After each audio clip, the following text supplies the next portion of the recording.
5 or 6. Where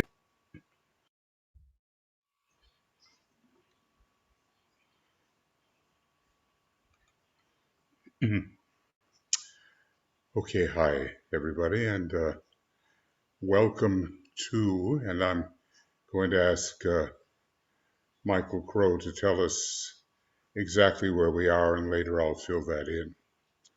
So it's, what program is this, Michael? Are you there? Yeah. So it's actually program X. program 51, group program 47. Right. What the difference is between the two. That's where we're Well, at. because I did a few of them solo. Okay. So then we're at 47. Yeah, and today is the 16th, and we have gone as far as page 76, roughly, in A Treatise on Cosmic Fire. I just want to welcome those of you who are here.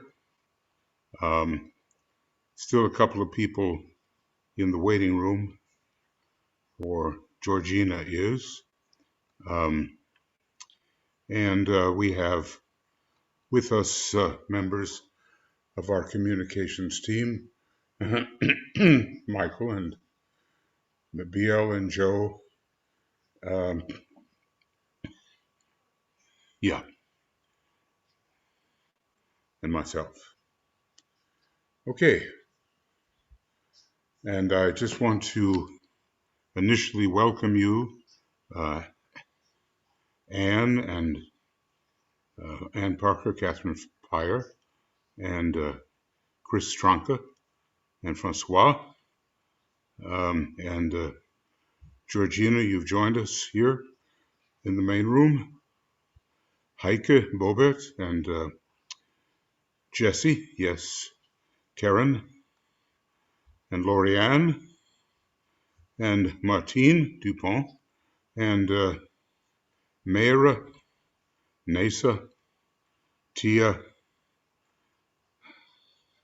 and Tuya seems to be here as well,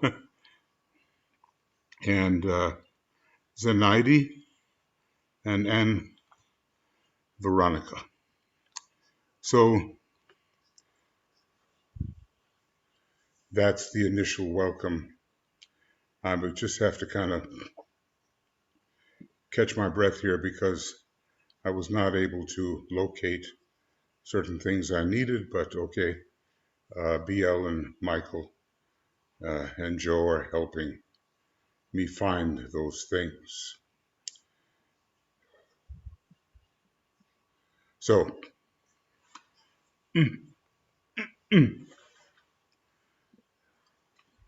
we reach the point on page 76, the karma of form, says the Tibetan, is likewise a vast subject, also too too involved for average comprehension. Maybe, let me say, if you're on the training for the path of absolute sonship and you're training to become a Lapika Lord, who are among the highest of the karmic lords, well, you'll learn about it. And we will learn just a little. But it's too involved for average comprehension, but a factor of real importance, says the Tibetan, which should not be overlooked in connection with the evolution of a world, a synthesis of worlds, or of a system when viewed from higher levels. So form continues let me say, even though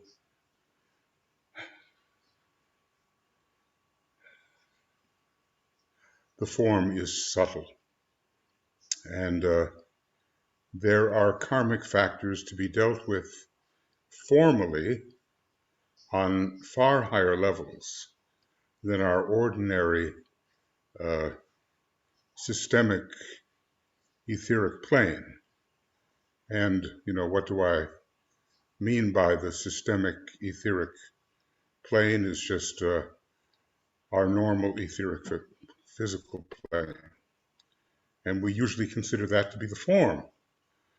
But if we go a little higher, we will realize that the dense physical body of the planetary logos consists of the 18 lower subplanes.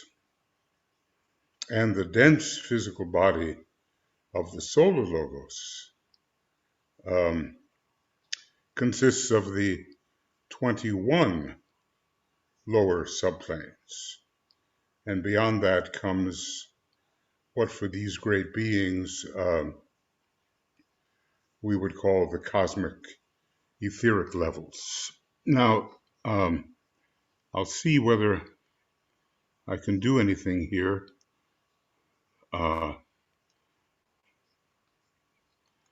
relative to S1X6. Excuse my hesitation. This is the AAB diagrams. You don't see anything yet, okay, but you will. And now I think you can see this thing called Parabram. It's a very big picture of how things work. And if we go a little further, well, that will give us the cosmic astral and its hierarchies. And a little further will give us the cosmic etheric and cosmic dense levels. I think you see that. Now, also what I'm going to do is see if I can get something from Tuya's diagrams, which are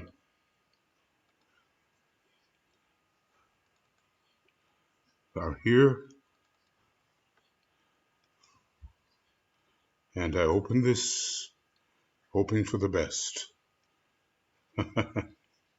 Okay. And here we have a picture, a very big picture, but not a galactic picture yet.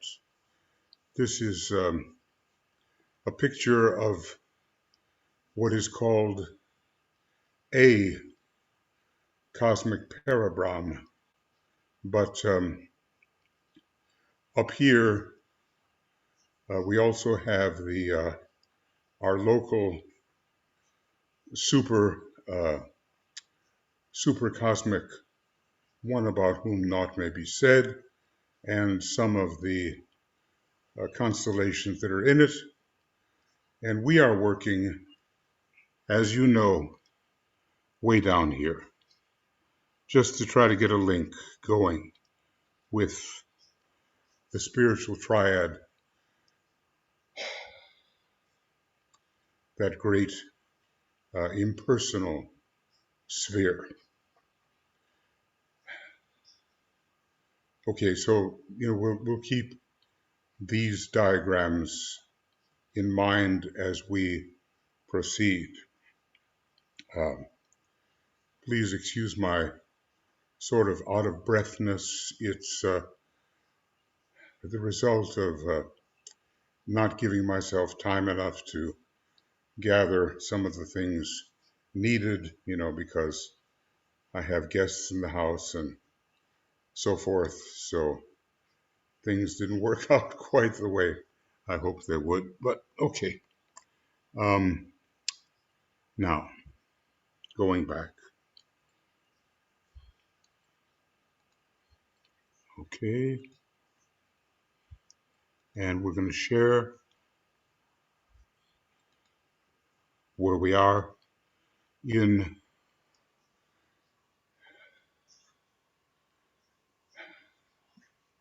A Treatise on Cosmic Fire. So the karma of form is likewise a vast subject.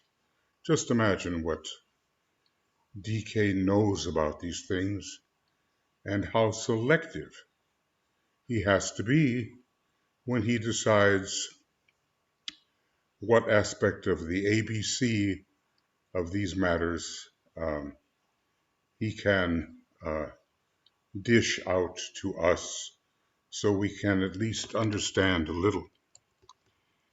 Too great for average comprehension, but of real importance when we're talking about the synthesis from higher levels. Okay, let's see what he says.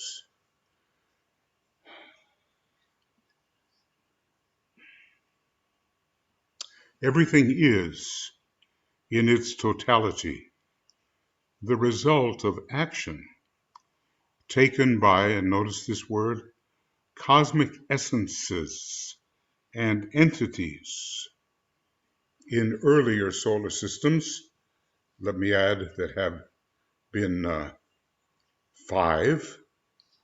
This is in a way, our 5th solar system for this particular series of incarnations by our solar logos. But it's the second major solar system. And those numbers 5 and 2 are so important when it comes to solar angels, because they represent the 5th creative hierarchy, and they bring in all that second ray, as they are the hearts of fiery love. That's one of the names given to them.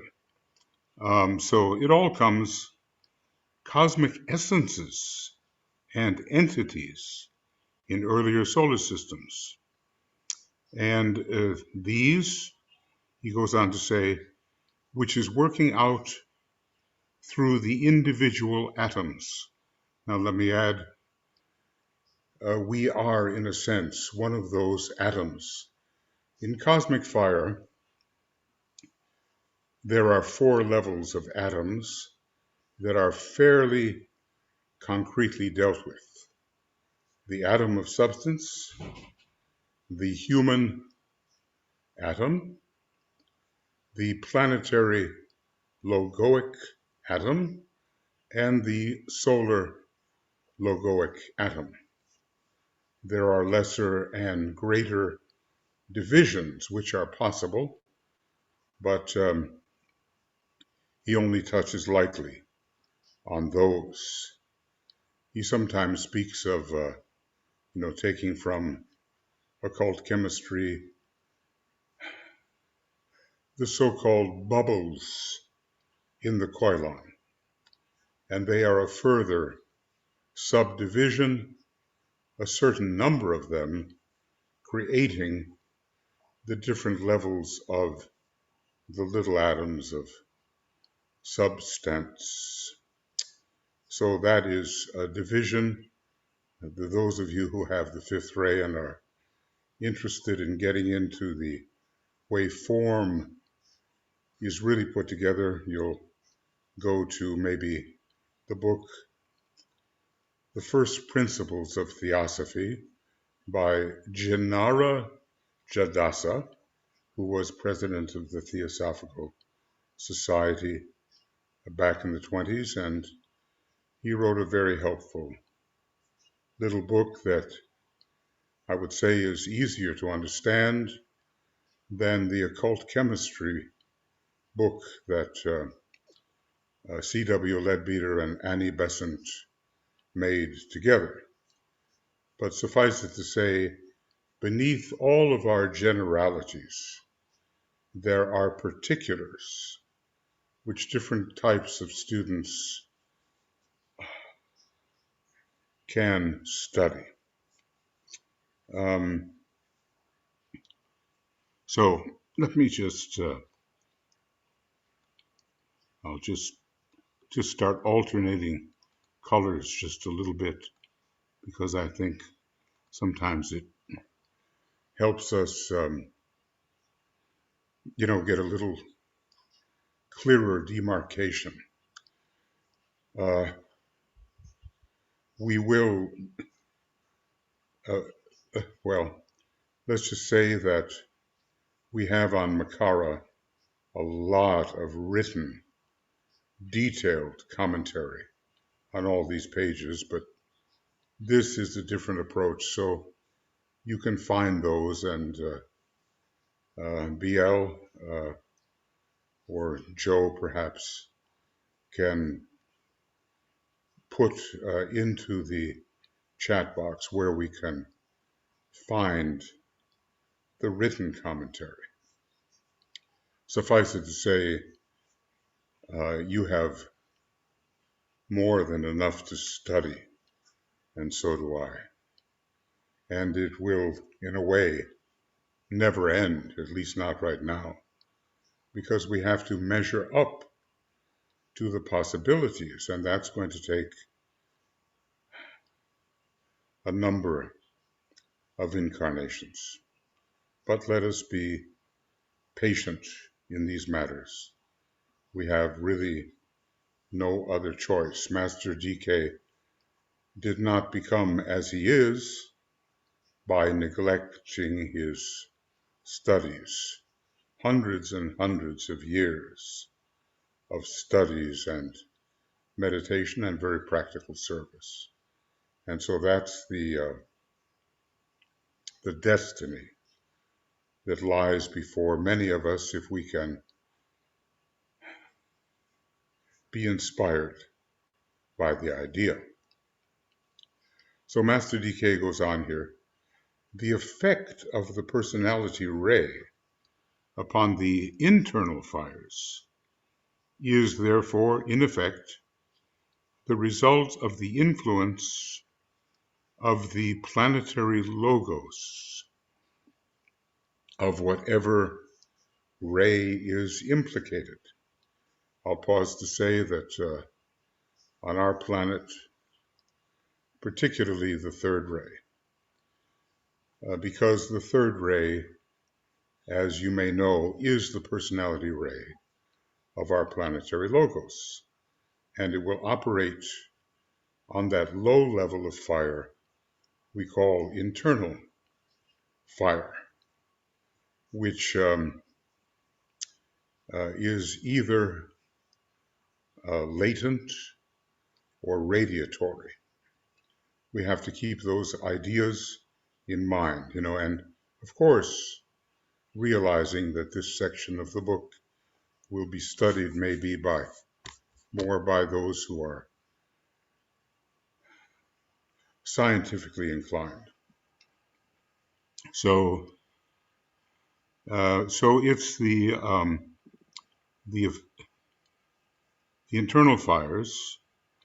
The personality ray affects the internal fires, and we all have them, and is therefore, in effect, the result of the influence of the planetary logos, whatever ray is implicated. Now, different planetary logi have different personality rays, and we can kind of speculate. I think that's all we can do about what they are. With the Earth, we definitely know. With some of the other planets, we have to speculate. Maybe Venus has the second ray personality, the fifth ray soul, and the sixth ray monad. Okay, so whatever ray is implicated as he, that is, that planetary logos, works out that portion of karma which falls to his share in any one cycle, greater or lesser. So basically, in our very divided solar system and cosmic system, things don't happen all at once. Metaphysically, they do. Metaphysically, you can probably prove the simultaneity of many events, but in terms of the practicality of things, they don't happen all at once. And just the way we are subject to astrological cycles and ray cycles, so is our chain lord, so is our scheme lord, the planetary logos, so is the entire solar logos. They're working certain things out at certain times. And one of the most important things you can know is, what are you working out now? You may think that all kinds of projects need to be handled, but in terms of time and space, they don't need to be handled, all of them, right now. So what are you really working on now? And I would say, that many of us, we work on being assured that we are treading the path of real discipleship, which is accepted discipleship. And there are many stages above that, each of which will have their proper occasion. What does DK say in the rules of the road?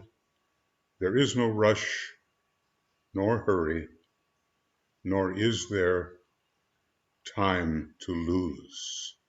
So it's a delicate balance, isn't it? As you do not recklessly rush forward, but at the same time, you do not waste your time on that which cannot be accomplished or on things that are not up for accomplishment. Okay, so our planetary logos is working things out, and a certain portion of karma falls to him in any one cycle.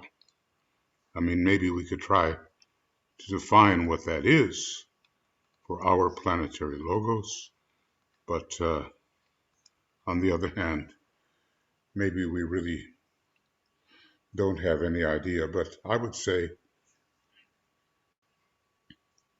that the bringing into proper power of the soul ray of our planetary logos is the thing that's trying to happen. And the reappearance of the Christ and his masters and their initiates, and even us as humble disciples, that's all part of our planetary logos, bringing his soul ray, the second ray, to the fore. You'll find that at the end of esoteric astrology, pages around 620, 630. In there, you'll understand that it is the soul ray of our planetary logos which simply must emerge just the way for any one of us, it is also true. The soul ray must emerge. Okay, so going on with decay, he thus brings about and eventually transmutes the effects of causes which he set in motion earlier in relation to his 6 brothers, the other planetary logoi. And of course, some of these planetary logoi are the authentic spirits before the throne. And let's just put it like this: this is not the first incarnation of our planetary logos. In a previous major solar system, he had a less advanced incarnation than he has now, and so did all the others, and they are progressing gradually so that they can more and more help our solar logos achieve his goal, which is the cosmic mental plane. We're not there yet, but when it comes to the number 9, we can group together Saturn, Mars, and the Earth. When it comes to the number 2, we can group together, well, the order maybe Uranus, Jupiter, Uranus, Venus, and Saturn, and Uranus, Venus, and Jupiter, or Jupiter, Venus, and Uranus. When it comes to number 1, we can group together Pluto, Neptune, and Vulcan, or maybe I think that might be the order. And with Mercury, see, so that's a trinity, each of which has 3 major planets connected, but not all of them sacred. And Mercury is the go-between, connecting everything in the solar logoic life, just the way it does for us, linking everything together. You know those beads of mercury, when they touch each other, they go bloop, 2 become 1, 3 become 1, 4 become 1. It depends how many little beads there are, but they all coalesce, and that is the function of Mercury. And by the way, DK is very much Mercury, very much Gemini, but a lot of Taurus too, in terms of the light and the great knowledge. As far as spreading the light and the great knowledge, he is Gemini. And we have to be very grateful that he has undertaken to share so much with us beyond the possibility of our accurate appreciation. So anyway, the planetary logos is setting in motion. He's transmuting processes from an earlier solar system, and the Buddhas of activity, who were planetary logoi in that solar system, are helping him. They are surrounding Sanat Kumara. They are under the aspect of sacrifice, and they are offering the embodiment of intelligent will, intelligent love, intelligent intelligence, the 1, 2, 3.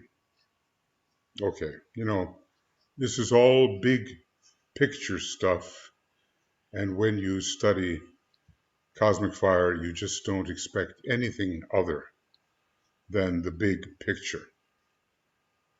So, DK goes on to say, we get an illustrative parallel in the effect which one individual will have upon another in worldly contact. I mean, every planet is going to have, may I say, its representatives on other planets. Its, shall we use the word agents? The agents of other planets are right here on our planet. The agents of our planet are represented on other planets.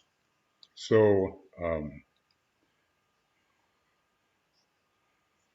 we have a parallel, he says, in the effect which one individual will have upon another in worldly contact, in molding and influencing, in stimulating or retarding.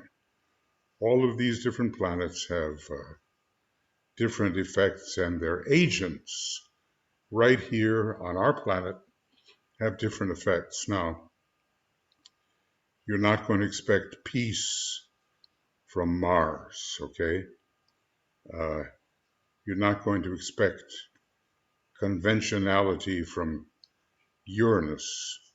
You're going to expect something of the nature of the original planet, and they plant their agents on the other planets. Our Planetary Logos has obviously given permission for that to happen, and basically it's all under the will of our solar God.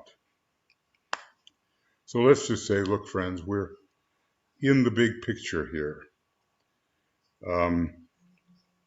We're in something that is way beyond us, but speculatively, it's good to know a little something and the possible parallels which are occurring.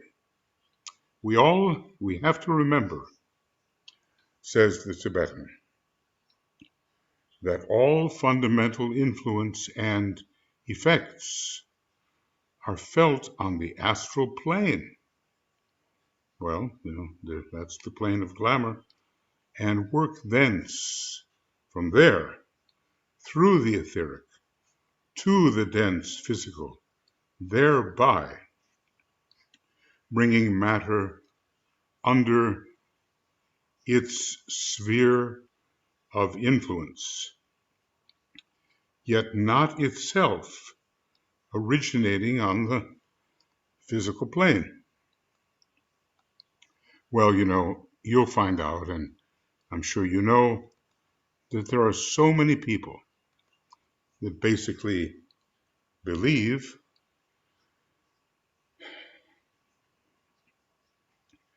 that everything we call mind and higher states arises from matter. That's the upside downness of our usual conception. But as representatives of esotericism, we are here to declare, to prove, to reason about, to teach that which is low derives from that which is high. And let's just say that's not an easy sell. By sell, I mean sale, S-E-L-L. Our society is so materialistic still that it just can't conceive that anything truly real, in the sense of having structure and parts and all that, can exist above matter without being caused by matter. So we really got the wrong end of the stick. And one of the big things you can do, excuse me, one of the big things you can do is help people turn that all around so that they really become meta physicians and realize that the greatest realities are above and their effects are of lower vibration and below. I thought to myself, what do you really have to know? Of course, that's a terrible question to ask myself because, I'm going to get it wrong. But I would say, look, if you want to deal with cosmic fire, if you want to deal with esoteric astrology, which, by the way, is partially incorporated in the Cosmic Fire book, just as it is in A Treatise on White Magic, you've obviously got to know the 12 signs of the zodiac. And you need to know the constellations from which they come, because the signs, are concentrated influences, and the true origin are the constellations. Then it would help if you know the way that these signs of the zodiac function at different levels of human evolution. So you would be turning to page 332 and 333, I believe, of esoteric astrology, and you would learn the different applications of these signs at different levels of evolution. You want to know that, okay? You also want to know the three types of rulerships of the different signs of the zodiac: the orthodox rulership, the esoteric rulership, and the hierarchical rulership. Now, there would be 36 positions, 3 times 12, but on the other hand, you've got some doubles in there. Like, let's just say that in Cancer, Neptune is both the esoteric and hierarchical ruler. And in Scorpio, Mars is both the orthodox and esoteric ruler. So anyway, you would want to know what are the planets that rule the different signs on 3 different levels. And you would want to know what these planets can deliver to you, the struggling aspirant, the still struggling disciple. Well, I think struggle is universal on our planetary scheme. What do these planets give you? And how can you use them? And when can you use them?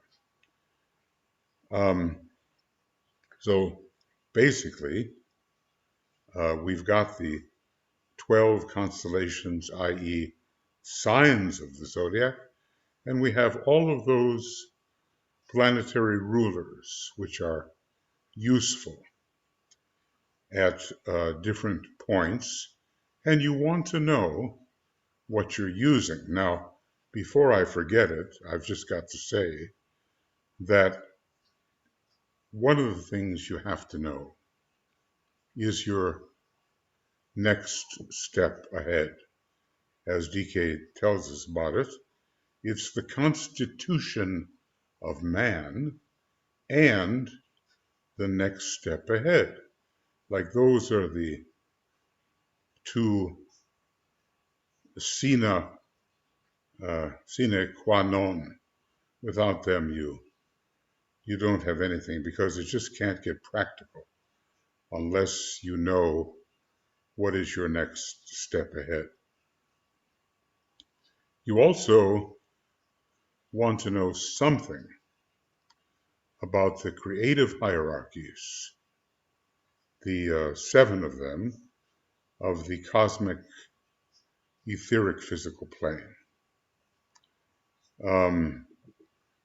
All the way, from the divine flames and the burning suns of desire going downward, the triple flowers, atmic plane. And you want to know what's going on the Buddhic level towards which you are aspiring, and how to really focus within the higher mental level and down onto the astral and etheric physical. You want to know what these different hierarchies can mean to you and how you can access energy from them. And that, of course, connects with what we call the hierarchical rulers of these hierarchies. Now, let's see if I have anything here. I'm not sure I do. Oh, here I appear to.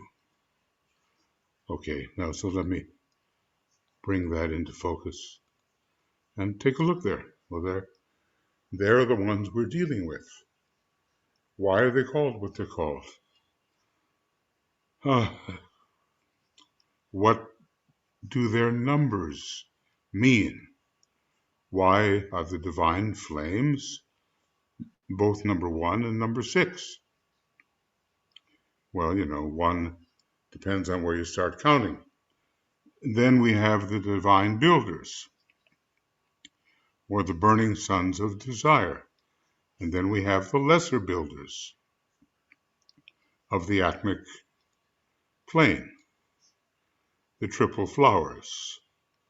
And then our own hierarchy, the lords of sacrifice, the initiates. And why are these signs associated with them?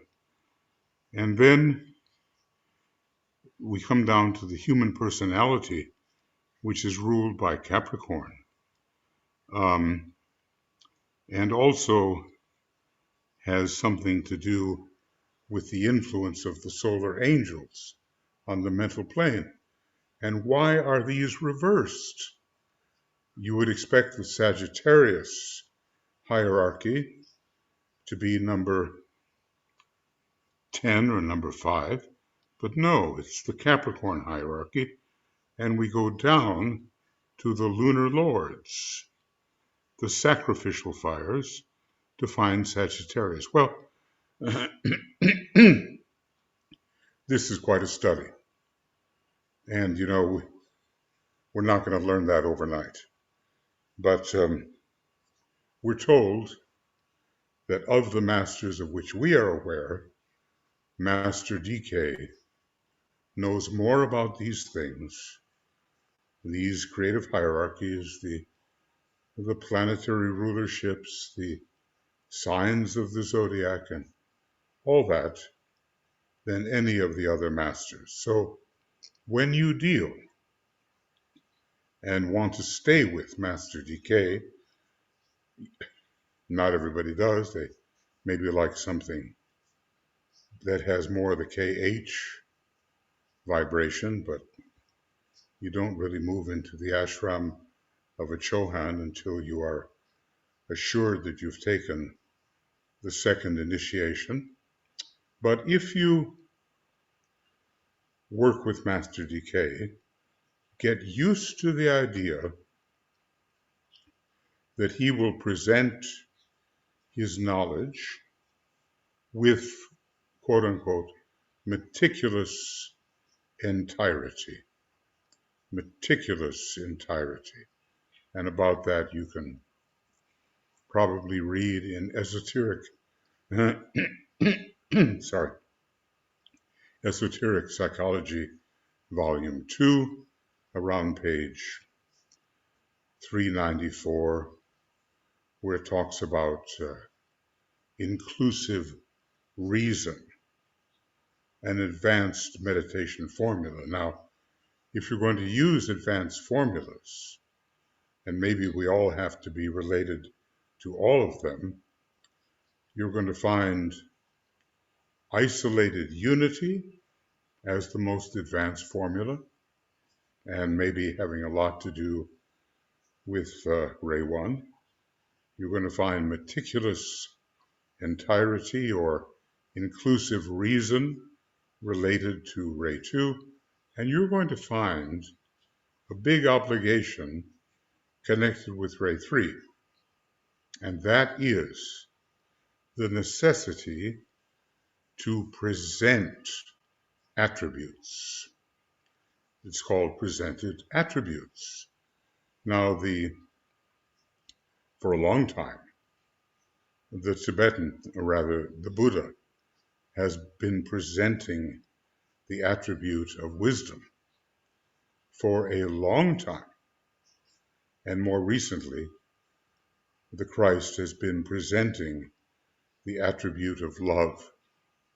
And maybe it is St. Paul with his, let's say, finally, Ray 1 monad, who has been presenting the attribute of synthesis, maybe a little less germane to where we are, but one day it is. See, basically, friends, what I'm looking for from you, from me, is that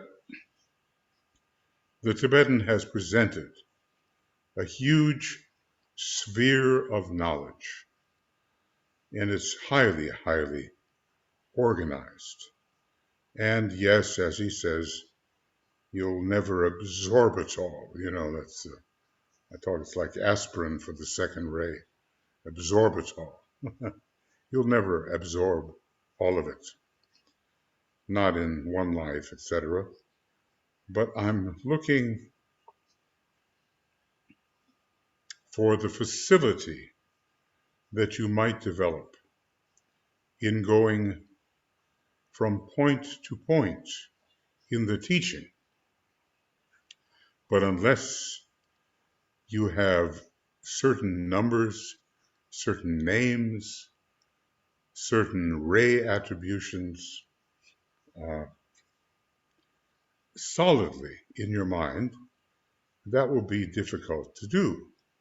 Just imagine trying to study esoteric astrology if you never really bothered to learn the names of the 12 signs of the zodiac and the constellations from which they come. You couldn't do it, you know, and the planets are the same, and the hierarchies have their numbers too, and it may look like a bunch of technicality, but the point is it's an anchor for you to be able to move from point to point within the great teaching. Now, I'm trying to develop that ability, and I know I have a long way to go. I think we all do. But it's an important method of approach to be able to move from point to point. Now, if I, get a hold of, we'll find it in the footnotes of Cosmic Fire, I get a hold of the number 5, and then I want to say, 5 what? maybe fifth kingdom, 5 seeds in the apples of wisdom, the apples of wisdom gathered in the 5th of the labors in the Gemini, labors of Hercules, the wisdom to help Atlas support the world. You can go from thing to thing on the basis of number. So don't ever discount number. It seems like a big weight upon the mind to learn these things. Yeah, it is at first, but you won't be sorry about it because you'll have an anchor point which will help you produce light between thus far in your consciousness unrelated aspects of the teaching. That doesn't mean they're not related. They are related. It's just that you don't know it and I don't know it. And all of a sudden, bang, flash, suddenly they are related. And you can understand the threads of connection, which will lead you to mental pure reason and finally to the straight knowledge of intuitive pure reason. So I guess you might say what I'm trying to do here is, can I use the word, incentivize you. Maybe a lot of you don't need it, okay, fine. But incentivize you so you realize that a tremendous treasure has been handed to us which we could get in no other way. And do we take advantage of it or don't we take advantage? We're going to get to those footnotes where he basically runs down every number and tells you 5 of this, 5 of that, 6 of this, 6 of that, and so forth. And the links numerologically produced will begin to appear. And your mind will be more fertile. And your Mercurian abilities will increase dramatically, just as they are of tremendous development in Master DK. Well, you see, in a way, what I've been doing, basically, I've been looking at our resources. And many of us are quite happy to just skim over the books and say, oh yeah, I read that. No, you don't want to do that. You want to dig as deeply as you possibly can, and you will find the pure gold of wisdom, not the gold that Master Moria talks about that chokes the atmosphere when society becomes materialistic. You will find the golden threads of wisdom. So, Michael's going to help me here. We have reached a point that I don't want to go beyond, because now we're dealing with the etheric body, and the next time that we work together, we're going to follow this outline. But I did want to kind of round up, a little roundup, of what at least I think you need to know. You don't need to know it like Master DK knows it. You don't need to know it like someone who studied the stuff for 50 years. but you need to know something, and you need to have that anchor. Now, if that's agreeable to you, that's great. If it just seems far too tedious, then your path will be another path, and you will not derive from Master DK all that can be derived from him, but you might find another way. There were definitely disciples who belonged specifically to him, and there were disciples who had reached a certain point. They belonged specifically to Master KH, and sometimes it was surprising who was who. I mean, there's a lot of overlap in what they both know and attempt to teach, but Master DK, he looks at Master Kuthumi as his master, and the Christ also as an even higher master. So it just depends on whether your mind has kind of a detailed, meticulous entirety orientation, or whether the KH approach, which is probably uh, a little less monastic, is the way for you. That is, if you're on the second ray in your soul. Now, others are on different rays and they will gravitate to Master Moria or to Master Rakosi, on the third ray. They will find their place. But DK is interesting because he's got a big training ashram going, and he's so versatile that he can take on students who finally will not exactly belong to him in the spiritual sense, but he can get them started. That's the point. He can anchor them so that they have a real basis to go to the master uh, to whom they truly belong. So look, we're all being pushed. I'm being pushed, you're being pushed. Only 4 years remain of the before the Great Conclave and before the time when Master DK said, around the year 2025, I'm going to begin writing again.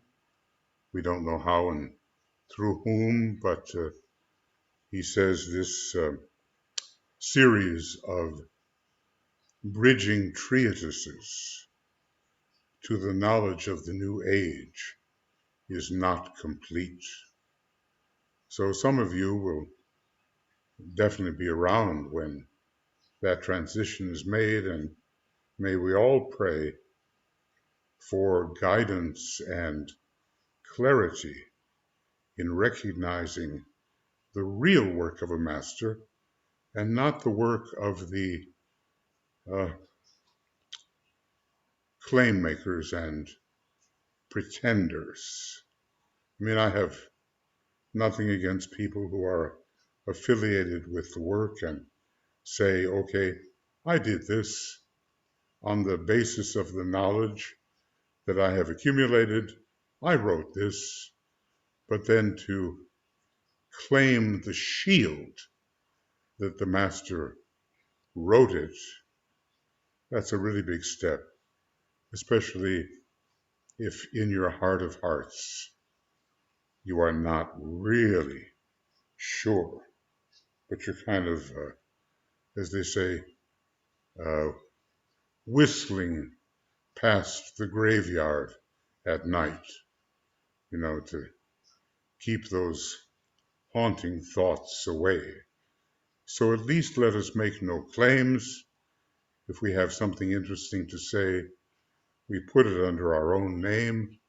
We have no idea yet the kind of amanuensis that Master DK will use and how he will distribute the third aspect of the bridging treatises, we don't know. And the many, the tens of people who claim that they are receiving dictation from Master Decay, it just isn't so. That's all.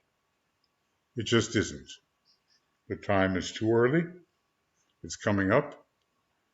And then hopefully the material given will be so recognizable for its quality that there will be no splits and warfare and all that, like happened with the Theosophical Society, and even between Agni Yoga and the Tibetan amanuensis, recent amanuensis, Alice Bailey. Matter of fact, at some point, DK says, I've worked with 3 um, disciples directly, and strangely, in addition to Alice Bailey, he says the other 2 you don't know at all.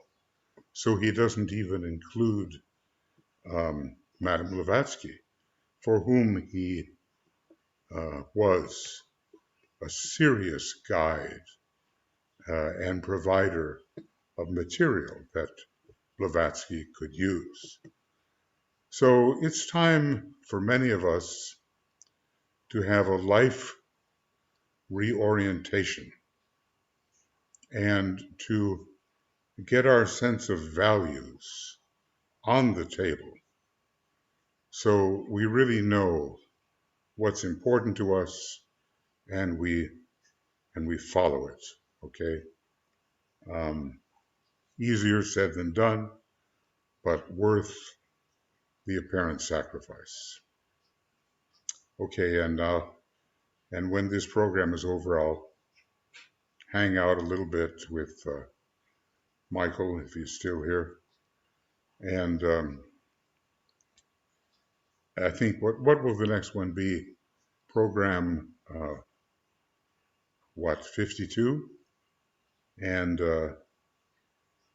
and also group program 48. Is that it, Michael? Yeah. Yeah, and I'm not exactly sure when it takes place. You'll notice that I'm not able to do as many programs in this way as I could before. But what I am providing you with, and I just finished another program, and BL has posted it, is I think I finished program 11 for Discipleship Volume 1, Section 1, Part 3, video commentary from the beginning of Discipleship in the New Age Volume 1. So those things at least are coming to you. And they're being posted on Makara, and I think Joe would say they're being posted also on our YouTube channel, where I think Harold Moses is helping us get them up, and Joe is advising him on the way to do all that. Meanwhile, of course, I wanted to say how grateful I am to the members of the communications team that have undertaken a lot of work, and of course, Michael Crow is foremost among them with regard to Zoom programs and those particular ways of reaching you. Okay, so next time up for Cosmic Fire, program 52, but group program 48, and I don't even have the schedule in front of me, but maybe someone will be able to tell me when it is, and we'll just handle it all in due course. Now, I assume that as we've gone along, you have, some of you maybe have made some notes or have something to say or something to ask. So it looks like, I think, Michael, were we, or is Joe here? I'm not sure. I am here, and Okay. Michael's here as well. I'll just explain the little note I put in the chat box to everyone, because I think that this group, some may not have been followers of yours, Michael, for as many years as others of us. So I just wanted to note that this commentary that Michael is sending you was from a group that Michael started in 2004, and he was going around the world and actually teaching in-person groups. Some of us were lucky enough to be part of that. And we had a Yahoo group to support it. So all the docs went up as Word documents. Victoria was the admin on that. And when she had to transfer these up to Makara, they were transferred in HTML and HTML documents. So I'll do some digging. I found one that is for the early pages of the book. I put it up as a Word document so that you can see and read these more clearly, because they're very useful. They have study notes in them. There are a lot of things. And we were really fortunate, and we're not braggadocious about it, very humbly to say that we were part of that initial group. And this group, and I'll just speak as one who was part of the early group, Michael is going into much greater depth, and he is correlating and providing all the analogies for us. So stick with it. It's really worth it. Yeah, thank you. Thank you, Joe. Go ahead, Michael. Joe, I posted there is actually a page that has what you just posted, and I In the posted Word, in the Word docs. one for today. That page has all the Word documents with the commentaries and the references that accompany the TCF book pages. Thank you. It's a bit of friends, a scholarly pursuit, but then we are dealing with a great teacher scholar in Master DK.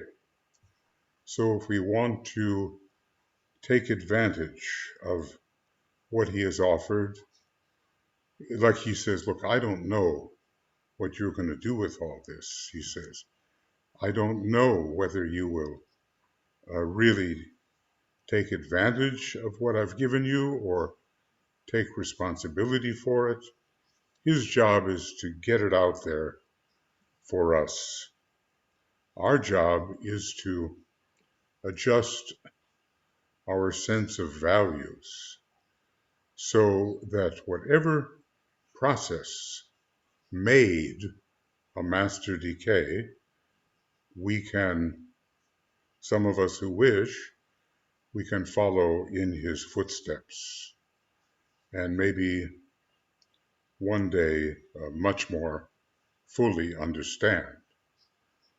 So it's not like we don't have the gift. It's not like we don't have the great bestowal of the wisdom of centuries. It's what we do with it. That's the key. And that means that we sit down with ourselves and say, self, hey, where do I really come down on this? What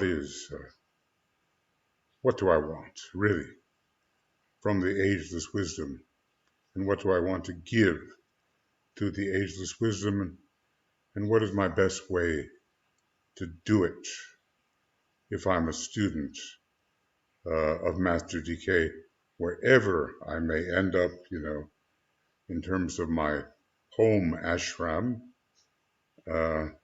wherever I may find my way there. However, what am I doing during this period of training, in which he is such an expert? So then today I've given you quite a bit about what I think we need to know.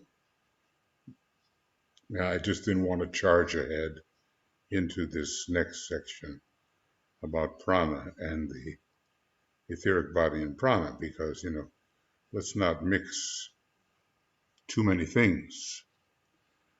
But we've gone into things in quite a bit of depth, not a whole, maybe just one paragraph, but it is in depth. And I guess it all depends how deep we want to go and how deep we can go. It's up to you. It's up to me.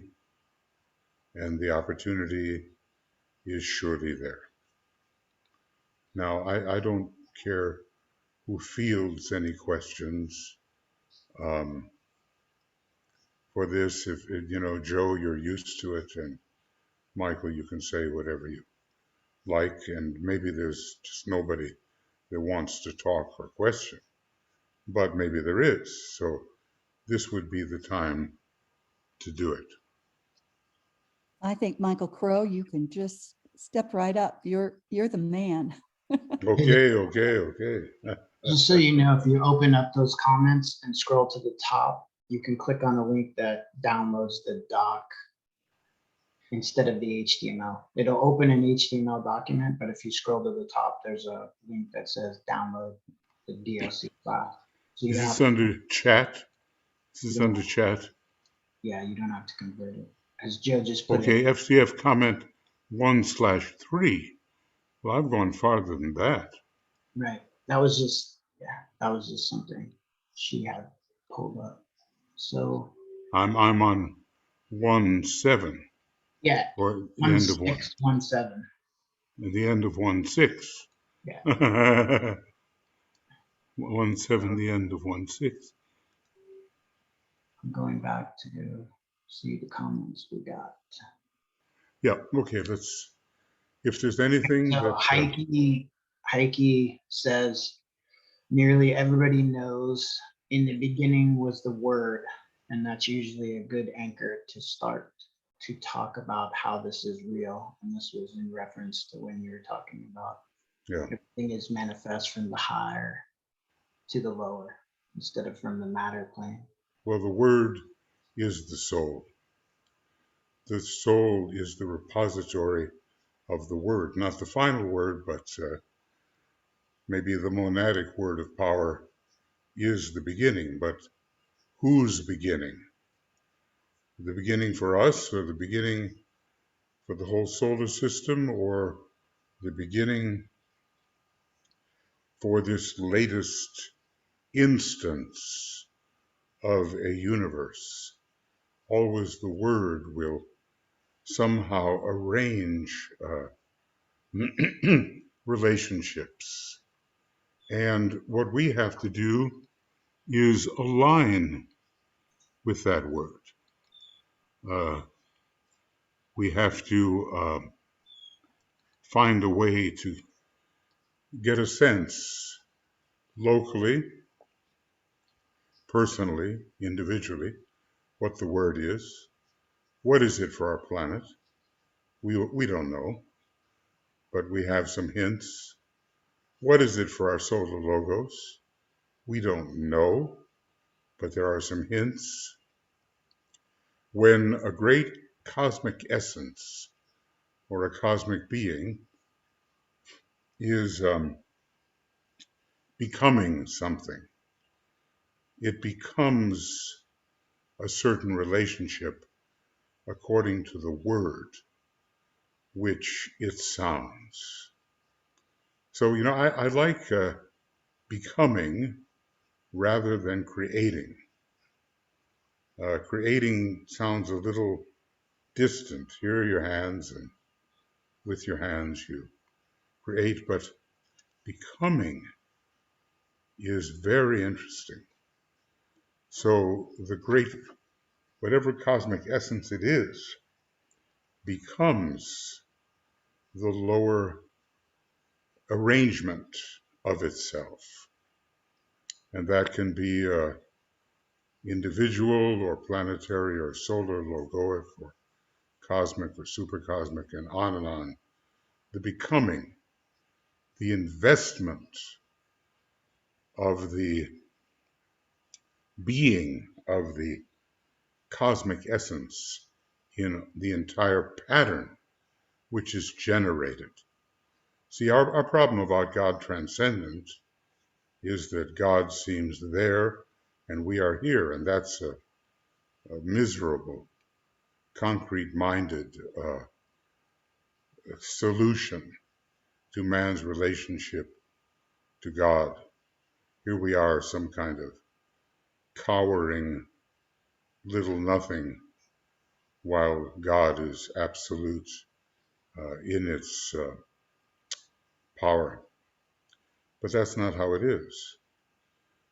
God has become us by fully articulating itself according to the job of a particular universe, which has to do with the selection from absolute infinitude, which is made before a universe arises. So every universal God has an assignment, and the great pattern which evolves, or which, I don't know, radiates forth from any universal God, is according to its assignment. The same thing for us, down on our very humble little level. So, friends, what it depends, how big a picture do you want? Are you going to sort of pull down the blinds and say, hey, enough sunlight here, please? Too much for me. Or are you going to open up to the potential for a very big picture, which Master DK has presented either in word or in implication, hint, and so forth? You know the story. These days, you read the books, and the hints that are appropriate for you, they jump out at you off the page. You don't necessarily need the teacher to say, here is your hint, go away, come back when you've solved it. Maybe that was the old method, but you don't need that now. The hints are just ready to find you when you read carefully. Okay. And then Tia says, thank you, Michael, for reminding us of the need to level up. At this time, we hear you. And there are, Tia, there are these moments of receptivity. I'm just, going to be honest by saying sometimes I think I'm really receptive to reality, and sometimes it just doesn't get through my thick head. I can try and try and try, and it's not the right time, it's not the right day, whatever it is. Causes are brewing, which I don't have any notion of, and then suddenly the time is right, and I can receive what I could not before. And maybe this is an experience that all of us have. We do want to expand our consciousness. We do want to deepen our consciousness. We want it to be filled with love, the mind that is in Christ. We want it to be filled with intelligence, and we want to have the will to good pouring through us, so we're really in alignment with that higher will. It's just a lot of things to handle at the same time. People, sometimes you've seen these balance artists, and you just don't know how they do it. keep things from all falling in. Or the juggler that keeps all the balls in the air and doesn't miss a beat. Well, it's a lot like that. And we're going to get better and better at it. And so that we can really be of some use in the new age. We're apprenticing now to usefulness. And the time of when our apprenticeship elapses, we'll be into the real thing. So just have confidence and patience, and in talking to you, I talk to myself and every other person. Next, VL puts your Dyna Disciples Program 11 link. And just so everybody knows, the settings should be set up that if your chat is open and you find the three dots there on the bottom where it says to everyone, or if you click on those three dots, you should be able to save chat if you want to save the links that have been posted during the program. Okay. I sometimes save chat so I can remember who chatted and send them. See, there's what BL puts up, there's what Harold puts up, and I tend to send out something in addition that has the audio transcript. Never entirely accurate, of course, but it has it. So I send that to some people, and if you want to be on that list too, just let me know, and I'll try to, remember. Okay. Astra Pharaoh, thank you, Michael. Very much appreciate your sharing and your knowledge. And then Joe mentions what she talked about with the initiation of this group. Well, the old saying, what man has done, man can do. What the human being has done, the human being can do. And I say, well, I may be 10,000 miles from what Master DK knows, but what the human being has done, the human being can do. So I proceed with confidence, with that little mantra, knowing that it will take time, but hey, how many times have we graduated from a universe? Of course, we don't graduate as many beings, we graduate as one being, like forever. If you think about that, some beginning this process where we are always the graduate of a universe going into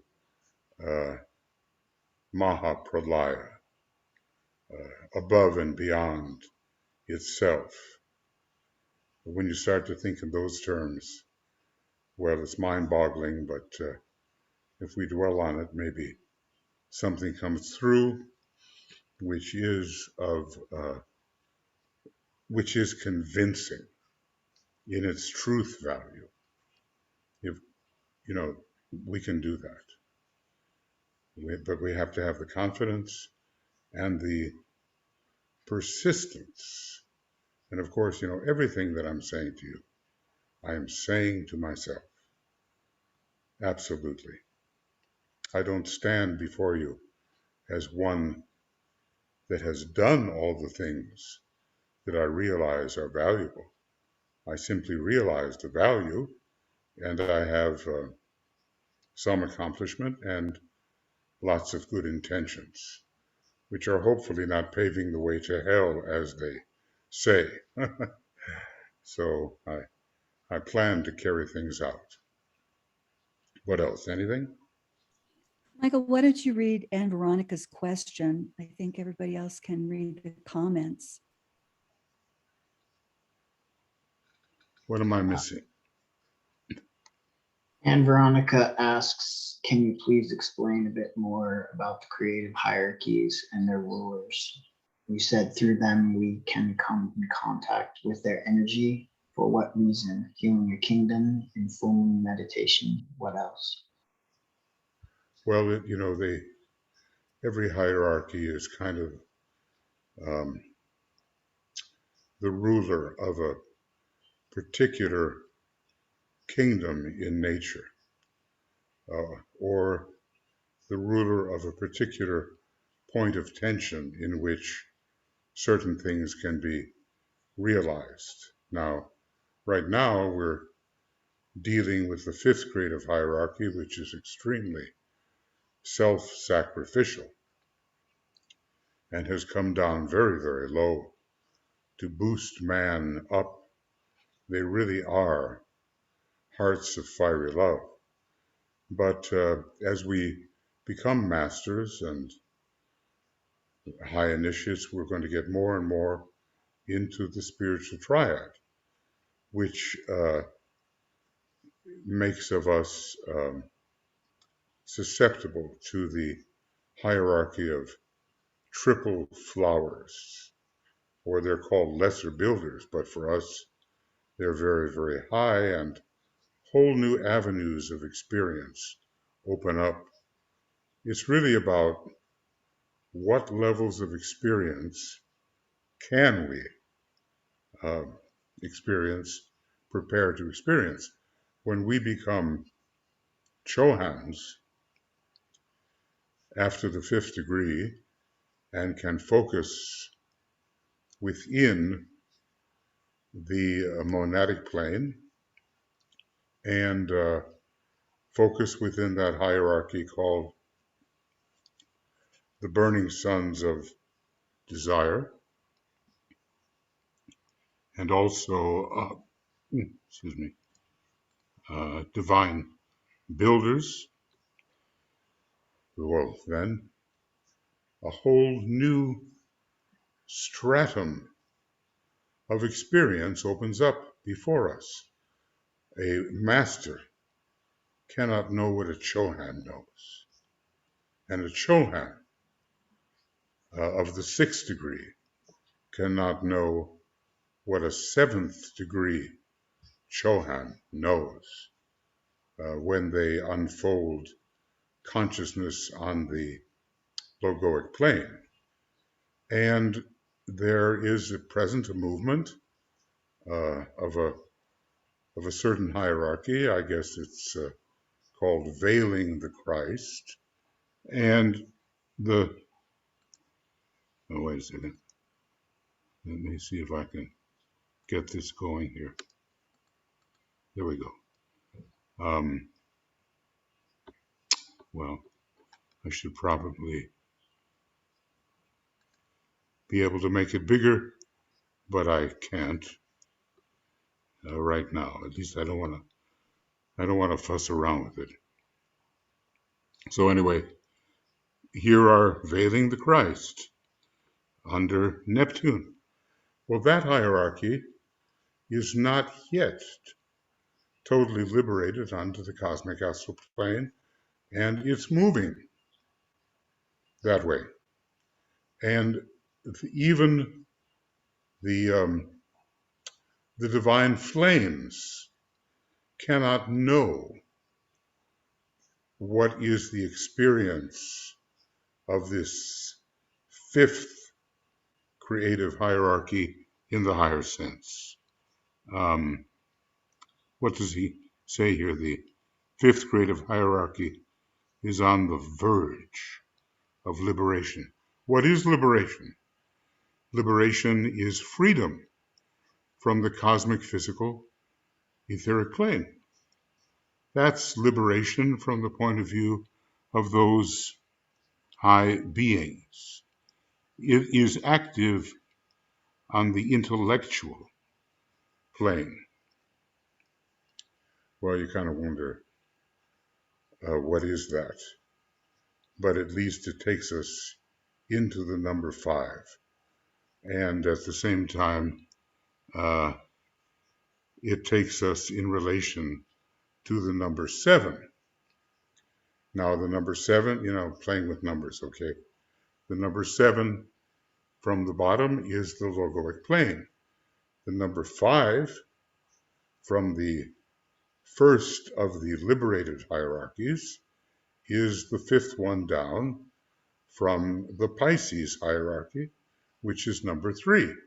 So, look, we all eventually have this numerical associative ability. We do have it. And if you prime it, and if you work with it, the meanings will come to you. And new experiences, which are totally closed to the hierarchy below, in which you are sort of frozen for a time, those new experiences will come. And that's why we want to know what kind of experiences in relation to what kind of plane and what kind of planet and what kind of rays. We want to know those things, or at least I do, and I'm sure there are those among us for whom it would be okay to know those things if they're willing to expend the effort to study in the way Master DK suggests. Now, do you think that the creative hierarchies stop at number 3 up here? Not by any means. No, not by any means. They don't. I wish I could. Why can I not make? Michael, Yeah. right on the top, the 4 buttons on top, get out of that menu where it looks like a little trash can and it's got a heart on the left. To the left. Right in the top middle of the screen, there's a magnifying glass. Go I don't left. see it. Go left from there with your mouse. I don't see any trash can. So go left. I'm left as far as I can There go. you go. You're right by it right now. Am I by it? Yep. Now you go right. It's on the screen, right? Keep going, just right there. And I don't where's know. the trash can? It's right in the center above the document Well, on the top bar. I hate to be obtuse, but I don't see a trash can at all. It looks like a trash can. Yeah. I know what you mean. I know what you mean. So, There you are are five icons there. Right here. what? See? Oh, there we go. There we go. See Okay, now it's getting bigger. That's it. Yeah. Well, that was a different thing. Okay, good. Give up. Well, these are very high experiences. And the Christ himself has not reached into the 5 Kumaras, as they're called, on the far left. Let's see if I am in the right place. Yeah, I am. And above the Pisces hierarchy, we'll start again.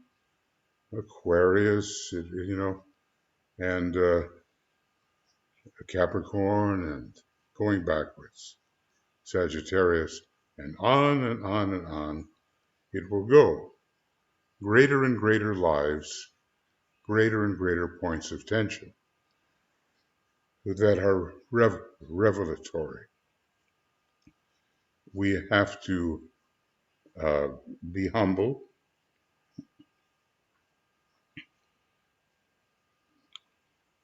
Hierarchy 1 to 4. Um, it says 12 to 9. Yeah, I see it. Have reached not liberation, whoever wrote that, liberation, regarded as abstractions. And then we go to Cosmic Fire, page 361.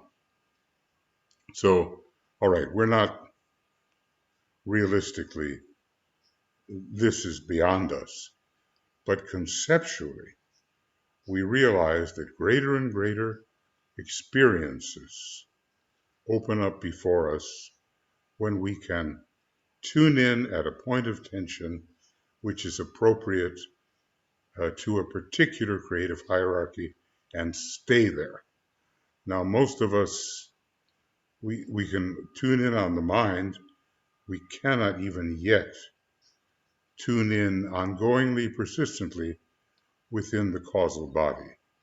And when we build the Antikarana, we are experimenting with summoning a downflow, but we are not, like the masters are, polarized within the spiritual triad. So, can you begin to see that Master DK has written this book really for initiates?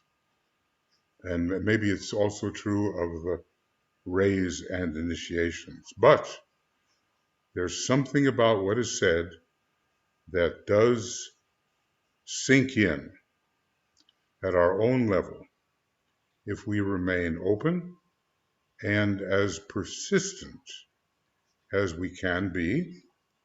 We will have great benefit. It's all energies, right?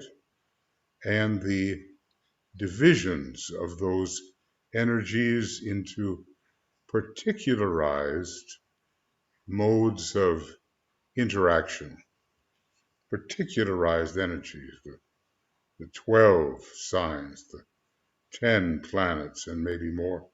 The the the energies of the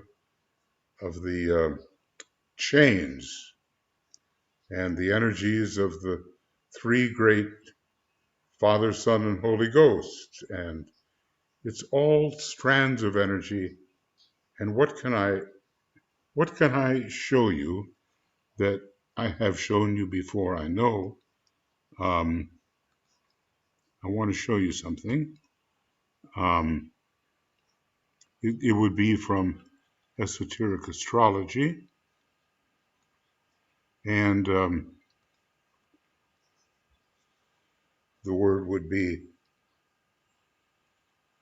rivers. Oh, that was nice. Made that one disappear. Um, rivers. There's only two. Here it is. And I just want, jumping ahead. From the above few points, page 167, hints can be gathered. Michael, Oh, you want to see it? do you want to put it on screen? Yeah. From the above few points, hints can be gathered together as to the interlocking forces of all the 12 constellations as they pour into and through all the kingdoms in nature, carrying with them not only their individual potencies, but also those of the seven rays, focused through the sacred and non-sacred planets, the discovered and undiscovered planetary lives. There's a lot of them out there not yet registered by man. And this is the point that I want to make. Um,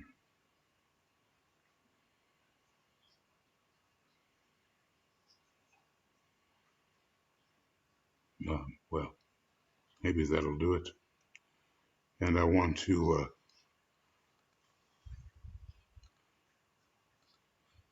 It has been occultly said.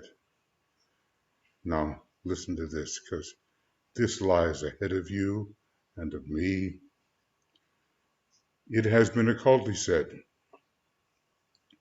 that a vision of these powers and their many weaving lines, seen as rivers and streams of light, is given to the initiate from the mountaintop of Capricorn. Once that summit has been reached, it is at the transfiguration that this vision appears before the eyes of the astounded, that's the word, of the astounded disciple. Think about that. And then transfiguration, real initiation. And then he goes on to say the great experiences upon the various mountaintops as related in the Bible all have to do with Capricorn. Moses, and may I add, probably an earlier incarnation of Master Moria. Moses, the lawgiver on Mount Sinai, is Saturn in Capricorn, imposing the law of karma upon the people. He led them out of Egypt, A clue to the significance of the Jewish people as a karmic clearinghouse can here be found here. Ponder on these words, a karmic clearinghouse. The Mount of Transfiguration in the New Testament is Venus in Capricorn, and the mind and will meet in the person of the Christ. He was transfigured before all men, and we would, go on and read that, etc. The mission of the Christ. But look, lying ahead of us, once we can become a truly accepted disciple and really start penetrating into the ashram through the power of sacrifice and the expression of the will to good, is this great experience of the rivers and streams of energy. And we simply become, the astounded disciple. So I hope that's, incentive for all of us to at least do the groundwork to know something about what these different energies are. And then they appear in living light, and we have the experience once we are truly the initiate. It's a beautiful section here, but I'm not going to, go on and get into it too much, but there it is, page 167. Okay, is there anything else? No other questions, but there are Chris Dronka, DK is always pushing us to think in terms of group dynamics. So it's very important for all of us to continue to work on understanding the work so that we can continue to move forward together as a unit. Yeah, let me see, Michael, because I'm a little hard of hearing, if you can go slower and louder, that will help me. one more time for what Chris said. Are you there? So Chris Dronka says DK is always pushing us to think in terms of group dynamics. So it's very important for all of us to continue to work on understanding the work so that we can continue to move forward together as a unit. Certainly agreed, Chris. And by the way, Michael, that was like 300% better. I could really understand every word uh, through my ears, such as they are. The group dynamic of Aquarius lies ahead of us, and we're in training to really have the group love, the group intelligence, the group will to good. We're in training, and we are in training. So we don't forget that. I remember my youngest son, he has Jupiter and Libra and a good sense of balance. And at first, he had training wheels on his two-wheeled bicycle. And then once I said, hey, Matt, let's try it without the wheels. And there he went. Everything fine. Because the sense of balance had been built up in the training that he had undergone with the training wheels. So, sometimes it's working with Master DK, it's like we're using the training wheels, and then before long, we don't need them. And hopefully, we'll all arrive at that moment when we realize we don't really need the training wheels anymore. Okay.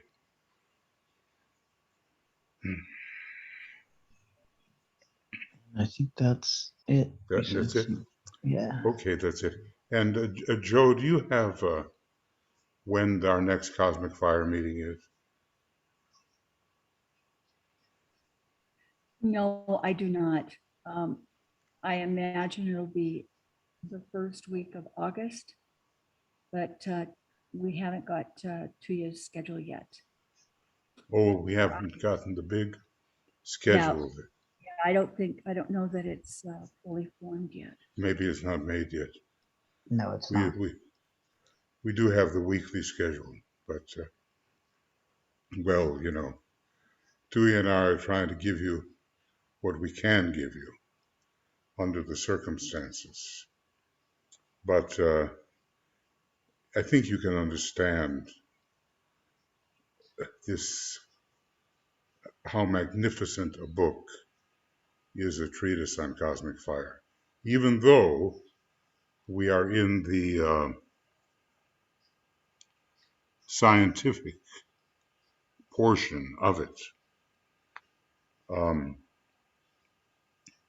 So yes, join us when again we examine this, okay?